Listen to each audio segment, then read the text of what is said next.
In today's video, I'm going to teach you how to use the n8n schedule trigger to run workflows automatically. We're building a simple, reliable workflow that checks your websites, logs every check, updates a dashboard, and sends alerts when a site goes down or comes back up. The goal is hands-off monitoring with clear, actionable updates. We'll start by adding a schedule trigger so the workflow runs automatically every 6 hours. In the trigger, choose a recurring schedule and set it to every 6 hours. If you prefer a different cadence, you can adjust it later without changing the rest of the workflow.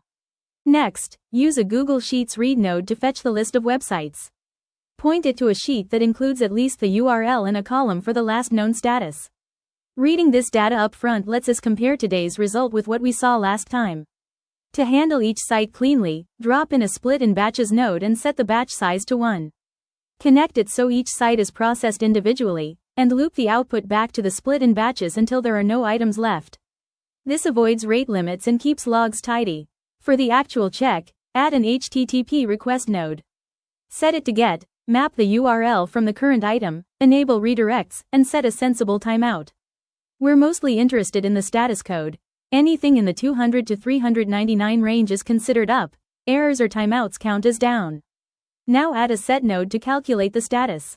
Here, create fields for the current timestamp, the status code, and a derived status such as up or down. Then compare that to the site's previous status from your sheet and assign one of 4 labels: up underscore from underscore up if it's still healthy, down underscore from underscore down if it remains unavailable, up underscore from underscore down when it has recovered, and down underscore from underscore up when it just went down. These labels drive the next actions. Use a switch node to route based on that label.